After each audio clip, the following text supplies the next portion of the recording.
Bienvenue à tous, je suis ravie de vous accueillir sur mon podcast. Je m'appelle Audrey Martinez, je suis créatrice de contenu et auteure de romans. Rêve d'auteur est un podcast qui est publié chaque semaine, dans lequel je livre mon expérience et mes réflexions, sans tabou et sans langue de bois. Mon but étant d'aider les auteurs à réaliser leurs rêves d'écriture, aller au bout de leurs projets et à vivre du métier d'écrivain. Vous pourrez retrouver de nombreux conseils d'écriture, d'auto-édition ou encore de promotion sur ma chaîne YouTube, sur le site rêvedauteur.fr ou encore sur mes réseaux sociaux et notamment Instagram. N'hésitez pas à vous abonner au podcast, à laisser un petit avis 5 étoiles pour me permettre de faire connaître mon contenu et d'aider un maximum d'auteurs. C'est parti pour l'épisode, bonne écoute! Bonjour à tous, j'espère que vous allez bien. Aujourd'hui j'avais envie de vous parler d'un livre que je viens de terminer. Si vous me suivez sur les réseaux sociaux, vous l'avez sûrement vu passer plein de fois parce que j'ai partagé la photo à de nombreuses reprises. Donc ce livre, c'est L'art subtil de s'en foutre de Mark Manson. Il me tentait beaucoup parce que il avait l'air d'être un petit peu en décalage par rapport aux autres livres de développement personnel. Pour exemple, le résumé, donc sur la 4e de couverture, un livre de développement personnel pour ceux qui détestent le développement personnel. Le discours ambiant nous pousse sans cesse à nous améliorer. Soit plus heureux, soit en meilleure santé, soit plus intelligent, plus rapide, plus riche, plus sexy, plus productif. Mais il faut en finir avec la pensée positive. Soyons honnêtes, parfois tout va de travers et il faut faire avec. Donc Mark Manson, il s'est fait connaître parce qu'il a un blog qui est suivi aujourd'hui par plus de 2 millions de lecteurs. Et donc il a écrit ce livre de développement personnel en quelque sorte. C'est pas tout à fait un livre de développement personnel, mais finalement oui, parce qu'on y apprend des choses. Et ce qui m'a marqué dans ce livre, c'est sa franchise, son honnêteté. Il parle beaucoup de sa vie, des expériences qu'il a vécues, même des moments les plus difficiles ou les plus honteux entre guillemets. Et il est parfois un peu cru, hein. Il est franc du collier, c'est-à-dire que il hésite pas à balancer un petit gros mot par-ci par-là, mais c'est ce qui fait aussi le charme de ce livre parce que il est à contre-courant et c'est ça qui est intéressant. Donc il y a 9 chapitres dans ce livre. Les 4 premiers nous parlent du bonheur, de la souffrance, de choses comme ça, et ensuite, les 5 suivants nous parlent des valeurs essentielles, des choses que l'on doit retenir pour guider notre vie. Et donc je vais vous parler rapidement de chacun de ces chapitres. Dans le premier chapitre, qui s'appelle Don't Try, donc n'essaie pas, Mark Manson nous parle de la vision qu'on a aujourd'hui du développement personnel, du positivisme, de cette pensée positive, du fait qu'on doive tout le temps être heureux, accepter les choses, voir le verre à moitié plein. Donc il nous dit que les conseils pour positiver et trouver le bonheur n'aboutissent qu'à nous focaliser sur ce qui nous manque, et que cette fixette sur le positif ne sert en fait qu'à rappeler ce qu'on n'est pas, ce qu'on n'a pas, et ce qu'on aurait dû être. Pour Mark Manson, ce qui bousille la vie, c'est de penser en fait qu'il y a un truc qui cloche en nous. Il pense que l'aspiration à vivre des expériences plus positives est en soi une expérience négative, alors que consentir à vivre les expériences négatives, ça constitue une expérience positive.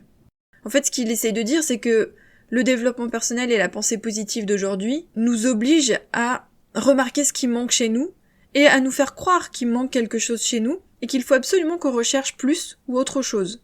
Il nous cite la loi de l'effort inverse du philosophe Alan Watts, qui en a parlé dans les années 60. En gros, il nous dit que plus tu cherches à te sentir mieux, moins tu te sens bien. Vouloir absolument obtenir quelque chose ne fait que renforcer ce sentiment de manque. Albert Camus disait « Tu ne seras jamais heureux si tu cherches continuellement de quoi est fait le bonheur ». Selon Mark Manson, dans la vie, tout ce qui en vaut la peine s'obtient en consentant à surmonter de l'expérience négative. Pour le peu de temps qu'il reste à vivre, il y a très peu d'êtres et de choses qui valent la peine qu'on y prête attention. Il faut donc focaliser son attention et établir des priorités, faire le tri entre ce qui est vital et ce qui ne l'est pas en fonction de nos propres valeurs.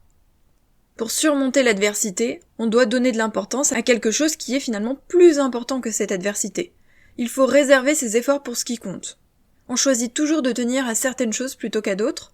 Il faut savoir qui on est, s'accepter, tenir seulement à ce qui en vaut la peine. Le seul moyen de surmonter la souffrance, c'est de la supporter. Pour lui, on ne doit pas éviter la souffrance. On doit l'affronter, la surmonter et trouver des choses qui comptent pour nous, des choses qui nous aident justement à la supporter. Dans le deuxième chapitre, il nous parle du bonheur et donc de la souffrance. L'insatisfaction et le sentiment de mal-être sont partie intégrante de la nature humaine. Ils sont même essentiels. C'est cette insatisfaction et cette insécurité intérieure qui nous motive à bouger pour innover et pour survivre. C'est ce qui s'est passé au fil des siècles. Et la souffrance est l'outil le plus efficace. D'ailleurs, il faut savoir que le cerveau ne fait pas de différence entre la douleur physique et la douleur psychologique. Comme pour la douleur physique, la douleur psychologique signale un déséquilibre, le dépassement d'une limite. C'est une espèce d'alerte. Ce qu'il essaye de nous faire comprendre, c'est que résoudre des problèmes rend heureux. Le bonheur, c'est une forme d'action, une activité. Mark Manson nous dit que le développement personnel tourne autour du meilleur moyen de faire planer les gens au lieu de les aider à s'attaquer à leurs difficultés. En gros, les méthodes actuelles nous poussent au déni et nous font nous sentir bien sur le moment sans s'intéresser au fond du problème. Mais une émotion négative constitue un appel à l'action. Le cerveau pointe du doigt un problème non résolu. Notre éducation nous conditionne à réprimer nos émotions. On ne doit pas les partager, on ne doit pas les montrer. Mais la souffrance a un sens, elle n'existe pas pour rien. Mark Manson pense qu'il faut choisir ses combats. Se demander pourquoi on accepte de souffrir. Pourquoi est-ce qu'on est prêt à en baver? Quelles sont les choses qui comptent? On en revient à ce qu'il disait dans le chapitre précédent. Qu'est-ce qui compte suffisamment? Quelles sont les valeurs qui comptent suffisamment pour qu'on ait envie d'affronter cette souffrance et de se battre? Il faut identifier et gérer ses combats pour toucher à l'épanouissement, obtenir une satisfaction durable. On consent à l'expérience négative et on s'y engage à fond parce qu'on sait qu'on ne peut pas avoir la victoire sans le combat. On ne peut pas surmonter cette souffrance sans l'affronter. Donc on doit agir. On ne doit pas nier, on ne doit pas l'éviter. Dans le chapitre 3, Mark Manson nous parle de l'estime de soi. Il nous explique que le critère de l'estime de soi, c'est l'évaluation de ses failles sans se voiler la face. Un problème personnel n'existe pas selon lui. Si on a un problème, il faut se dire que des millions de personnes l'ont eu avant nous et l'auront après nous. Nous n'avons rien d'extraordinaire. Il faut prendre conscience du fait que nos problèmes ne sont pas plus graves ou douloureux que ceux des autres. Finalement, on est tous assez moyens. Pourtant, ce sont les extrêmes qui font la une des médias. Il nous dit que ce flot d'informations destiné à nous faire réagir nous donne à penser que l'exceptionnel est la norme. On ressent ce besoin de compenser en survalorisant ou en se dévalorisant. La technologie et le marketing de masse viennent fausser les attentes que les gens ont vis-à-vis d'eux-mêmes. La dictature de l'exceptionnel renvoie aux gens une image dégradée d'eux-mêmes, leur laissant croire qu'ils doivent être plus extrêmes, qu'on doit faire des choses incroyables. On aggrave nos insécurités intérieures, et Internet, les réseaux sociaux fournissent du mal-être, du doute et de la honte. Si on part du principe qu'une vie ne vaut la peine d'être vécue que si elle est grandiose et extraordinaire, alors on cautionne l'idée selon laquelle l'existence de la plus grande partie de la population est sans valeur. Savoir que notre existence n'a rien d'exceptionnel, et l'accepter, nous rendra libres d'accomplir ce qui nous motive vraiment, sans inhibition, sans attente irréaliste. On appréciera davantage les choses simples, on se mettra moins de pression. Il ne faut pas oublier que ce sont les choses ordinaires, les choses du quotidien, les choses simples qui comptent vraiment. Dans le chapitre 4, Mark Manson nous parle de la valeur de la souffrance. Il nous dit que la conscience de soi est un oignon, et qu'il y a plusieurs couches. La première couche de la conscience de soi, c'est l'appréhension basique de nos émotions. Il faut parvenir à les identifier et les exprimer, mais c'est difficile, parce qu'on a ce qu'il appelle des angles morts émotionnels, des émotions que l'éducation nous a appris à réprimer. La deuxième couche, c'est de se demander pourquoi on ressent certaines émotions. Donc la première couche, on les identifie. Dans la deuxième, on se demande pourquoi on les ressent. C'est une capacité qui est très longue à acquérir. C'est difficile de réussir à analyser le pourquoi. La troisième couche, ce sont nos valeurs personnelles. Sur quels critères est-ce qu'on se base pour déterminer que c'est un succès ou un échec, pour savoir si on est à la hauteur? Nos valeurs sont le fondement de qui on est et de tout ce qu'on fait. Il nous dit qu'il y a des fausses valeurs qu'il faut absolument éviter ou limiter. Parmi les fausses valeurs, on a le plaisir. Ce ne doit pas être une priorité dans notre vie. Les personnes qui concentrent leur énergie sur la recherche de plaisir futile sont plus anxieuses et déprimées. Le plaisir est la forme la plus superficielle de satisfaction. C'est plus facile à obtenir et à perdre. Le plaisir n'est pas la cause du bonheur, il en est un effet. Deuxième fausse valeur, la réussite matérielle. L'important selon lui, ce sont les besoins fondamentaux. Ce qui est dangereux, c'est lorsque la réussite matérielle passe avant les valeurs telles que l'empathie, l'honnêteté, etc. Troisième fausse valeur, avoir toujours raison. Le cerveau échafaude sans cesse de fausses hypothèses. On s'empêche de tirer des leçons de nos erreurs et d'appréhender les choses sous un angle différent. Partir du postulat qu'on ne sait rien incite à l'ouverture d'esprit. Ça préserve des croyances infondées. Quatrième fausse valeur, rester positif quoi qu'il arrive.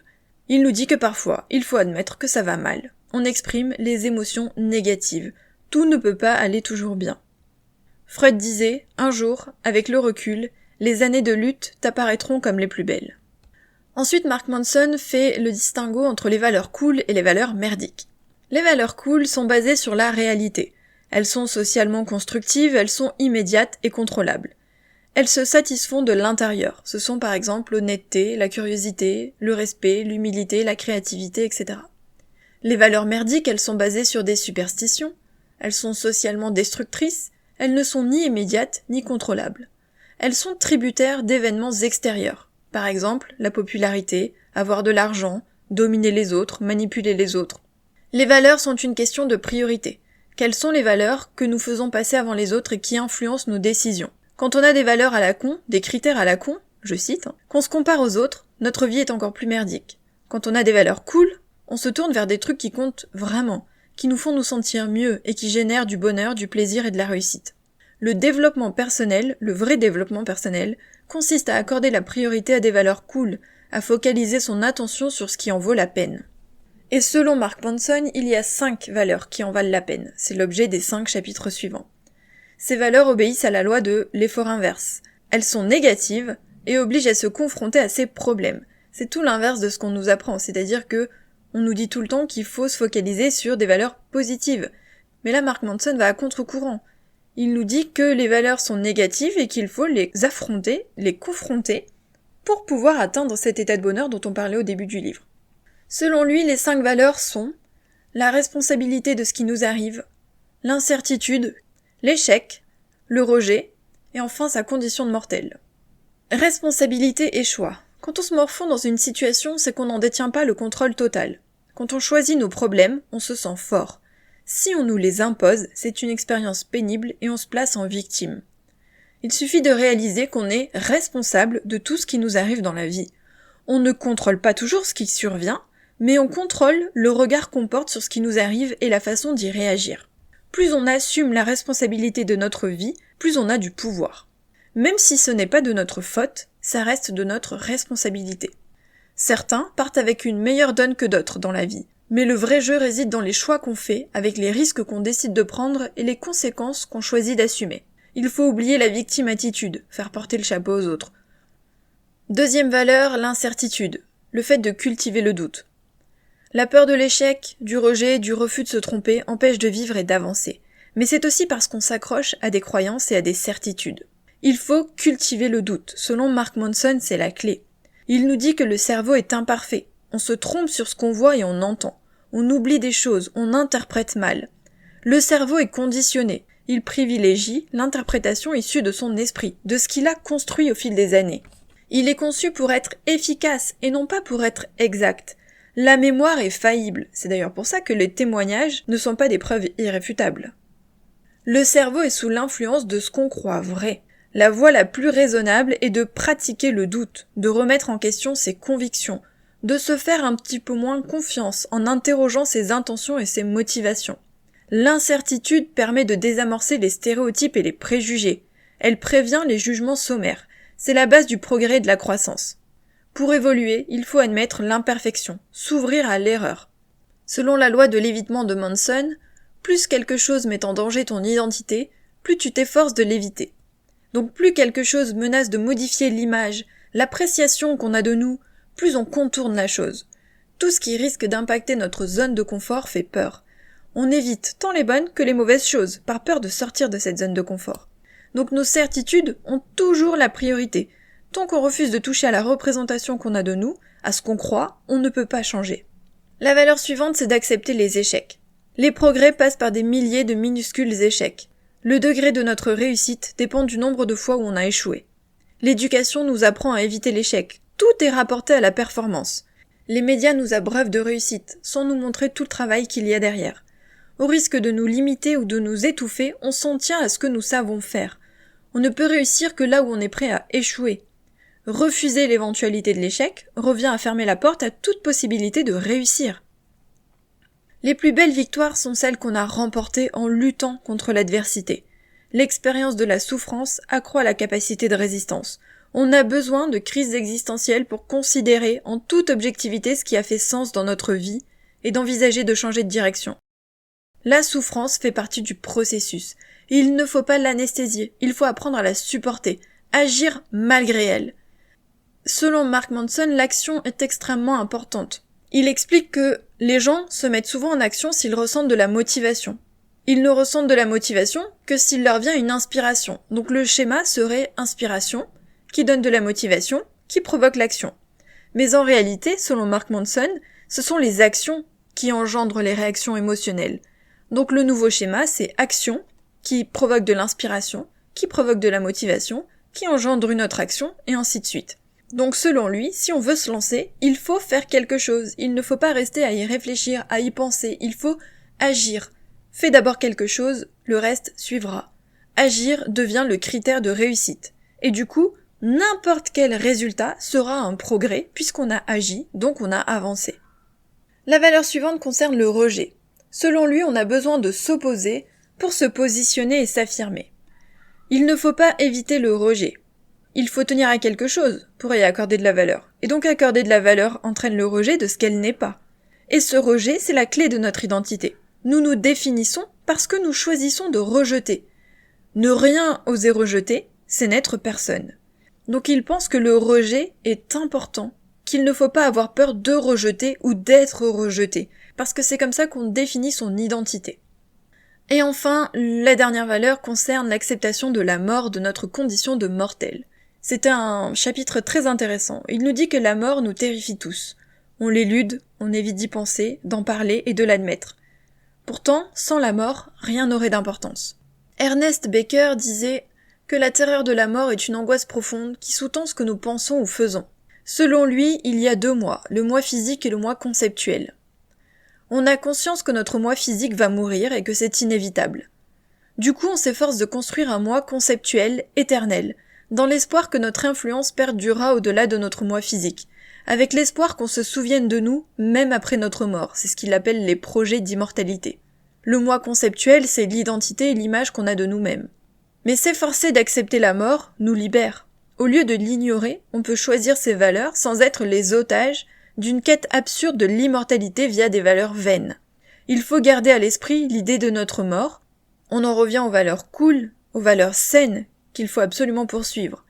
Garder à l'esprit l'idée de notre mort permet de goûter à la vie et d'en relativiser les difficultés.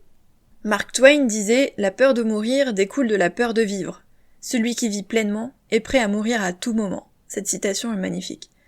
La mort nous confronte aux questions suivantes. Que va-t-on laisser derrière nous ? Quelle empreinte ? Quelle influence aurons-nous eue ? En quoi le monde sera différent après notre mort ?